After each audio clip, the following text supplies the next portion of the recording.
Yeah. So, good evening, everyone. Welcome to Power Corridors. Today we have Mr. Shailesh Jata with us. So, first of all, let me introduce to you to our viewers. Mr. Shailesh Jadhav is a UPSC aspirant, completed his post graduation from Hansraj College, graduation from Dr. Bhimrao Ambedkar College, both in history. Am I right? जी sir, बिल्कुल। So he has done excellent work in the field of education. Mr. Shailesh has won many awards and world records. He has against his name. The number one, I would say, would be Harvard World Record, London, for most number of international universities online courses completed by an individual. The second one is the Influencer Book of World Record, most number of international universities online courses completed by an individual. And the third one would be World Human Book of Record as a young achiever. So today we'll discuss the efficiency of online courses prevailing in the market. So my first question would be, how many international universities have you completed online courses from? Sir, मैंने actually में 20+ universities से online courses किया है।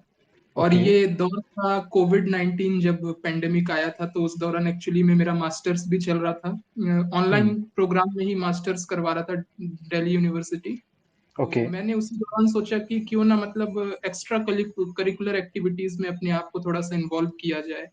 Hmm. और उसी दौरान मैंने पाया कि बहुत सारे online courses other international universities prefer कर रही हैं। तो Hmm. मैंने ऑनलाइन को ज्वाइन करके उसको मैंने कोर्स कंप्लीट किया। काफ़ी अच्छा एक्सपीरियंस भी रहा। अलग-अलग Hmm. सब्जेक्ट के बारे में पढ़ने का मौका मिला, अलग-अलग टीचर्स से मुझे मुलाकात करने का मौका मिला, उनसे बात जी. करने का मौका मिला।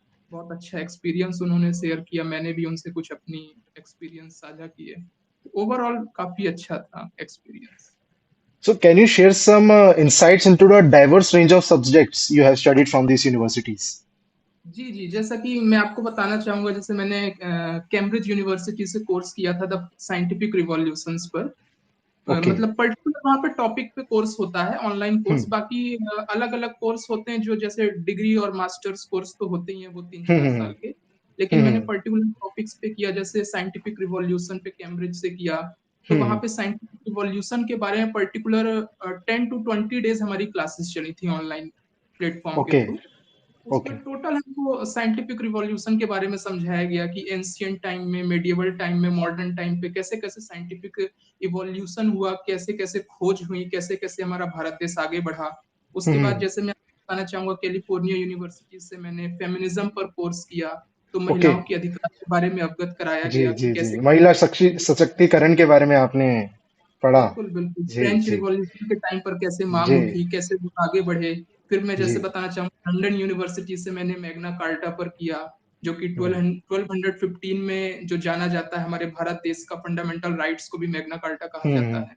तो हम्म उसके बारे में भी जानने को मिला। मैंने डिमेंशिया पर भी कोर्स किया, मतलब साइकोलॉजी पर कैसे क्या काम हम्म। होता है, यूनिवर्सिटी ऑफ तस्मानिया से।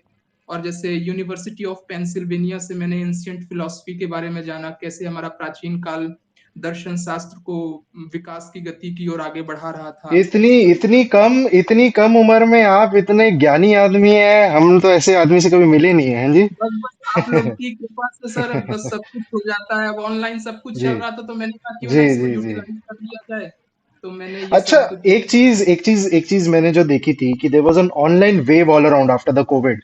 बहुत सारे जी, बच्चों ने क्या किया कि जैसे ही ऑनलाइन कोर्सेज का जो मार्केट के अंदर जो एक मार्केट थी वो बहुत बड़ी हुई ऑनलाइन कोर्सेज की। बिल्कुल, बिल्कुल। लोगों ने क्या किया, स्टूडेंट्स ने क्या किया, अपनी रेगुलर जॉब के साथ साथ साइड बाय साइड एक अपना ऑनलाइन कोर्स भी चलाया।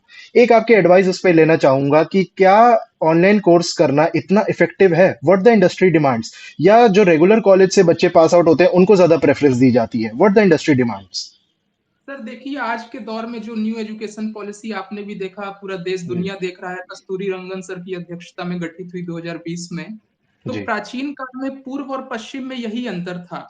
पश्चिम की दुनिया की बात करें तो वहां पर शिक्षा वास्तव में दी जाती थी, और हमारे यहाँ उस तरह का बीच में माहौल नहीं बन पाया। एक शिक्षा एक प्रैक्टिकल मतलब प्रैक्टिकल नॉलेज की यहाँ पे जो है एक बात होती है कि प्रैक्टिकल नॉलेज इंडिया में कम है। लेकिन जो उसकी नई शिक्षा थ्योरेटिकल नीति कंसेप्ट। थी जी कस्तूरी रंगन सर की अध्यक्षता में, तो उसमें भी इस जी बात पर फोकस किया गया कि ऑनलाइन जी कोर्स को आगे बढ़ाया जाए, मतलब बच्चों जी को टेक्निकली प्रिपेयर किया जाए, जी बच्चे चाहे कहीं हों, उनसे टेक्निकली जुड़ सकें, इस चीज को जी। काफी उसमें फोकस किया गया।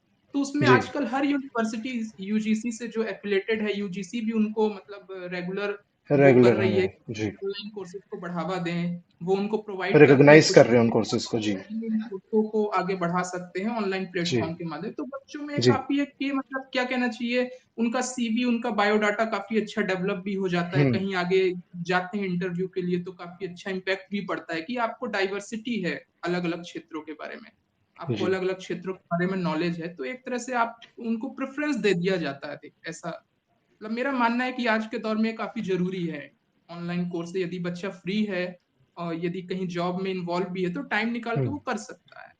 और रेगुलर जी। कोर्स तो है ही, वो तो उतना ही इम्पोर्टेंट है रेगुलर कोर्स अकाउंटेंट है। जैसे बच्चे। जी जी जी। So there are so many platforms available today to pursue online courses.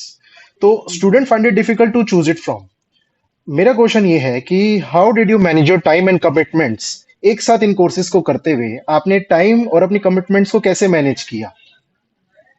अब सर देखिए, ऐसा है जैसे जो मैंने ये ऑनलाइन कोर्स ज्वाइन किए थे, जी। इसमें जो वो करिकुलर जो बनाती है यूनिवर्सिटी, वो बड़ा सोच समझ के बनाती है कि आप एक दिन में इतने आवर्स की क्लास कंप्लीट कर सकते हैं जब भी आपको जी। टाइम हो।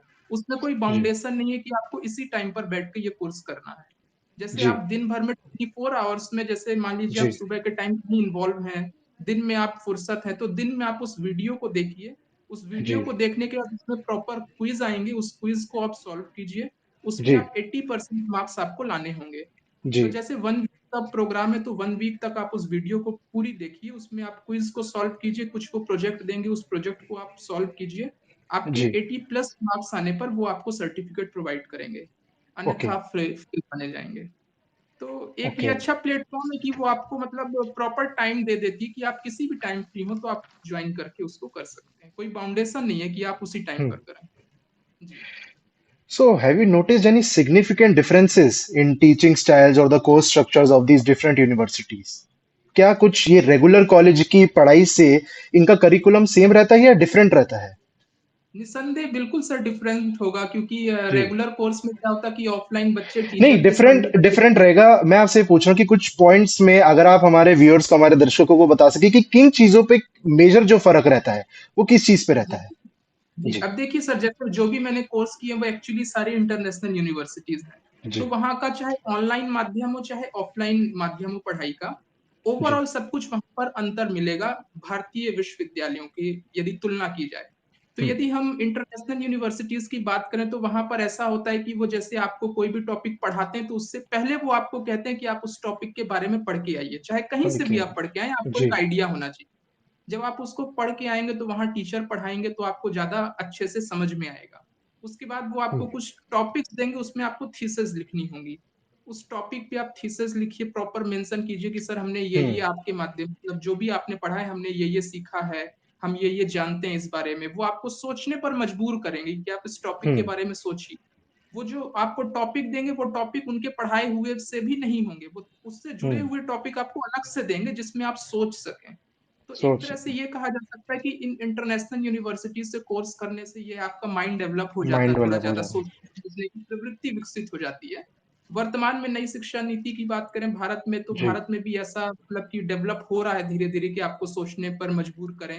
लेकिन बीच में जी। दौर ऐसा था कि थोड़ा सा वो डामाडोल स्थिति आप कह दावा। सकते हैं भारतीय जी। विश्वविद्यालयों की। जी, आज तो ये आज आज आजकल मार्केट में बहुत सारे प्लेटफॉर्म्स हैं, हम देखते हैं, आप ग्रेड है या जितने भी और जी हमारे जो प्लेटफॉर्म्स है जिस पे बच्चे अपना ऑनलाइन कोर्स जो है परस्यू कर सकते जी। हैं, उनमें से कोई है कि यही बेस्ट प्लेटफॉर्म है या ये सब एक तरह की पढ़ाई कराते हैं अपने प्लेटफॉर्म्स पे? सर देखिए, एक तो कोर्सेरा है ऑनलाइन माध्यम, एक मूक्स के थ्रू भी होता है जो गवर्नमेंट के द्वारा चलाया जा रहा है। जी। तो उसमें उनकी फीसेस भी होती है, बहुत नॉमिनल फीस होती है, नो 2 to 3,000 ईच कोर्सेज की। तो वो बच्चे पर डिपेंड करता है, यदि वो करना चाहे किसी को करना ज्वाइन चाहिए। तो उसमें कर सकता है, अन्यथा वो ऐसा भी करते हैं कि यदि आप नॉलेज के लिए केवल ज्वाइन करना चाहते हैं तो आप नॉलेज के लिए भी ज्वाइन कर सकते हैं विदाउट एनी फीस। ऐसा भी होता है। तो बच्चों पर डिपेंड करता है, वेरी करता है कि आप कौन से प्लेटफॉर्म के थ्रू ज्वाइन करना चाहते हैं। है सभी ऑनलाइन प्लेटफॉर्म लगभग ठीक ही है जैसे भी हैं। देखिए, ऑनलाइन की अगर हम बात करते हैं तो ऑनलाइन आप एक लैपटॉप लेते हैं, आप एक मोबाइल लेते हैं या आप एक टैबलेट लेते हैं, आप उसके थ्रू किसी भी कोर्स को आप ज्वाइन करते हैं। टीचर्स आपको वहां पे कोर्स पढ़ाते हैं, आप स्क्रीन रिकॉर्ड करते हैं, किसी भी माध्यम से उस कोर्स को आप पढ़ते हैं। तो इसमें मैं ये समझना चाह रहा हूँ कि इसमें प्रैक्टिकल स्किल सेट आने वाले स्टूडेंट्स का कैसे इंप्रूव होता है। कि आप मेरे को ये बताइए, मेरा जो क्वेश्चन रहेगा वो ये रहेगा कि जो भारत के कोर्सेज हैं, और आपने तो इंटरनेशनल यूनिवर्सिटीज से कोर्स कर रखा है, ऑनलाइन कोर्स कर रखा है, तो जी दोनों में डिफरेंस क्या है? प्रैक्टिकल स्किल सेट कहाँ मान्य ज्यादा रखता है, कौन ज्यादा अच्छे से सिखाता है? देखिए सर, सबकी अपनी अपनी सीमाएं होती हैं, चाहे भारतीय विश्वविद्यालयों की बात करें चाहे जी। अंतर्राष्ट्रीय विश्वविद्यालयों की बात करें। अब चूंकि अंतर्राष्ट्रीय विश्वविद्यालयों का थोड़ा स्तर भी अलग होता है, Cambridge, Oxford, California, London universities, वहां पर जी। थोड़ा प्रैक्टिकली ज्यादा बच्चों को सिखाया जाता है। भारतीय परिप्रेक्ष्य में उतना प्रैक्टिकल नहीं हो पाते हैं, क्योंकि यहाँ हम्म। पर थोड़ा सा किताबी ज्ञान में थियोरेटिकल ज्यादा कंसेप्ट बच्चा। ज्यादा है। थियोरेटिकल जी जी। कंसेप्ट ज्यादा है। जी। क्योंकि टेक्निकल क्षेत्र है भारत में, जैसे इंजीनियरिंग हो गया, मेडिकल हो जी। गया, उसमें तो बिना प्रैक्टिकल के संभव नहीं है कुछ भी चीज। जी। लेकिन फॉरेन में यदि आप बीए भी करेंगे, एमए भी करेंगे, तो वो आपको उतना ही प्रैक्टिकली तौर पर समझाएंगे जैसे वहां पर इंजीनियरिंग और मेडिकल्स की पढ़ाई होती है। तो ओके। ये बहुत बड़ा डिफरेंस है नेशनल और इंटरनेशनल यूनिवर्सिटी में। तो क्या ये इम्प्रूवमेंट हो रही है अब ऑनलाइन कोर्सेज में? क्योंकि ये जो है ऑनलाइन कोर्सेज जो हैं, पिछले 4-5 सालों से ये भारत में चल रहे हैं, ये कोर्सेज नए नए आ रहे हैं। स्किल सेट इंप्रूव हो रहा है, स्किल से रिलेटेड भी जो है कोर्सेज आ रहे हैं। गवर्नमेंट ऑफ इंडिया भी बहुत ज्यादा इसके अंदर तत्पर है इन कोर्सेज को आगे लाने के लिए। तो क्या ये जी इम्प्रूवमेंट हो रही है भारत के अंदर कंपैरिजन टू इंटरनेशनल लेवल? निसंदेह निसंदेह सर, बिल्कुल इम्प्रूवमेंट हो रहा है। अब तो स्कूली क्षेत्र में, पहले तो स्कूल मतलब उसमें स्कूल स्तर पर नहीं पहुंच पाया था, चूंकि ये ऑनलाइन जी। कोर्स। अब तो स्कूल स्तर पर भी ये सब कुछ मतलब बच्चों को जोड़ा जाने लगा, ऑनलाइन माध्यम के माध्यम से क्लास होने लगी है। तो निसंदेह इसका काफी बड़े पैमाने पर प्रचार प्रसार हो रहा है, सभी लोग ऑनलाइन कोर्स को करने के लिए उत्सुक हैं, भारतीय परिप्रेक्ष्य में भी देखा जाए। आपकी मैं उम्र जानना चाहूंगा आगे बढ़ने से पहले। उम्र सर मेरी 24 वर्ष है। 24 वर्ष में आपने बीए भी किया, एमए भी किया, काबिल तारीफ। और आप यूपीएससी की तैयारी भी कर रहे हैं, इतने सारे इंटरनेशनल कोर्सेज भी आपने कही है। बहुत सारे बच्चे हम देखते हैं कि यूपीएससी की तैयारी करते हैं, और बहुत सारे हमें सुसाइड केसेस भी सुनने को मिलते हैं कि अटेम्प्ट्स क्लियर नहीं हुए, तो बच्चे जो हैं सुसाइड केसेस भी कर लेते हैं। तो जी उन बच्चों के लिए कि कैसे आप अपने स्ट्रेस को मैनेज कीजिए, आप एक उनके लिए मिसाल है, क्या मैसेज देना चाहेंगे? सर, मैं तो उन्हें यही कहना चाहूंगा कि आप निरंतर अपनी पढ़ाई में लगे रहें। बहुत से हमारे देश में ऐसे महापुरुष हुए हैं। आप देख सकते हैं कि बल्ब का इन्वेंशन किया थॉमस एल्वा एडिसन ने, वो जी। अपने जीवन में 100 बार विफल हुए बल्ब के जी। इन्वेंशन कर, जी। और अंततः उन्होंने बल्ब का इन्वेंशन किया। तो आप जी। उनसे सीख ले सकते हैं। हमारे भारत देश में स्वामी विवेकानंद हुए, जिनकी बहुत कम उम्र में मृत्यु हो गई। उन्होंने बहुत कम उम्र में क्या कुछ नहीं कर दिखाया इस देश दुनिया को। शिकागो में उन्होंने भाषण दिया, इतना विश्व प्रसिद्ध भाषण। नेल्सन जी। मंडेला को आप देख सकते हैं, एपीजे अब्दुल कलाम को देख सकते हैं। तो ये बहुत से ऐसे महापुरुष हैं। डॉक्टर भीमराव अंबेडकर को देख सकते हैं, उनका मुझे एक जी। कथन याद आता है कि शिक्षा जी। शेरनी का दूध है, जो इसको पिएगा वह बिना गुर्राए नहीं मानेगा।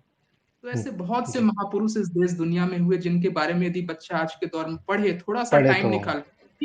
साइंटिस्ट के पास भी उतना ही समय होता है, और एक आम जीवन में जो इंसान होता है उसके पास भी उतना ही समय होता है। तो जब वैज्ञानिक 24 घंटे में से अपना समय निकाल कर कुछ किताबें पढ़ सकता है, तो एक नौजवान, एक युवा क्यों नहीं पढ़ सकता है? जी। तो मैं जी। उन्हें यही कहना चाहूंगा कि आप थोड़ा सा अपने लाइफ का समय निकाल करके अदर किताब्स को पढ़ने की ज्यादा थोड़ी सी प्राथमिकता दें, जिससे जी। आपका थोड़ा माइंड खुले, आप लोगों के, अलग लोगों के बारे में सोचने पर मजबूर हो कि वो कैसे काम करते हैं, वो अपना स्ट्रेस कैसे दूर रखते हैं। तो इस तरह से बचा जा सकता है इन सब चीजों से। मैं यही What सजेस्ट करना चाहूंगा। what changes did you felt after doing these courses from these international universities? What changes did you felt in your life? जी सर, बहुत कुछ बदलाव In your देखा सर अपने। career as well. I would add. बिल्कुल बिल्कुल Yeah. Sir, जब मैं कोचिंग के दौर में जब उतरा यूपीएससी फील्ड में, तो यहाँ के कुछ टीचर्स ने भी सजेस्ट किया था मेरे को एक्चुअली में। तो उन्होंने यही कहा कि जो बच्चे यहाँ क्लासरूम में बैठे हैं, कोचिंग्स की तैयारी कर रहे हैं, हम उनको यही सजेस्ट करना चाहेंगे कि यदि वो यहाँ पर कोचिंग कर रहे हैं 1-1.5 साल की, तो हम उनको कहेंगे कि वो साथ ही साथ कुछ ऑनलाइन कोर्सेज भी करें। क्योंकि जब यूपीएससी इंटरव्यू में आप जाएंगे, जब अपना आप प्रोफार्मा वहां पर भेजेंगे इंटरव्यू बोर्ड को, तो वो आपका बायोडाटा देखकर ही इम्प्रेस होंगे पहले तो, कि जी। बच्चे ने अलग अलग यूनिवर्सिटी से कोर्स किया है, तो इसके पास ज्यादा मतलब क्या कहना चाहिए, डाइवर्सिटी है नॉलेज की। डाइवर्सिटी है और एक नॉलेज की। आम और एक नॉर्मल कैंडिडेट यदि जाएगा, उसके बायोडाटा में हम्म। केवल यही लिखा रहेगा कि वो ग्रेजुएशन किया है। तो हम्म। पास तो वो भी होगा, यदि इंटरव्यू में वो अच्छा बोलेगा, अच्छा परफॉर्म करेगा, तो वो भी पास होगा निसंदेह, इसमें कोई नहीं। करियर ग्रोथ के हिसाब से आप कहना चाह रही हैं कि वो बच्चा कोर्सेज का यदि एक प्रभाव डाइवर्सिटी के पड़ा। साथ जाएगा, जी। जी, उसको जी। थोड़ा-सा ज़्यादा प्रेफ़रेंस देगा बोर्ड कि नहीं बच्चे में थोड़ा डाइवर्सिटी है, अच्छा बच्चा हम्म। है, मतलब बोलने में भी अच्छा है, नॉलेजेबल भी है। तो हम्म। टीचर्स ने भी सजेस्ट किया, तो मुझे पता चला कि वाक़ई मैंने जो कोर्स पहले किए वो कम से कम मेरे लिए काफ़ी कारगर साबित होगा आगे फायदेमंद चल है। जी। जी। जी। जी। दैट वाज देखिए सच। पढ़ाई कभी व्यर्थ जी। नहीं जाती, हमेशा निरंतर जी। पढ़ाई करते रहना चाहिए, कभी ना कभी काम आती ही है पढ़ाई तो। जी। जी। बिल्कुल। That was such a insightful, fruitful discussion with you, Mr. Salish. Thank you so much for joining us, and thank you so much for joining us, the viewers, Power Corridors team. Thank you so much, and you join us for more content. Follow Power Corridors YouTube channel for more such videos. Thank you so much, Mr. Salish.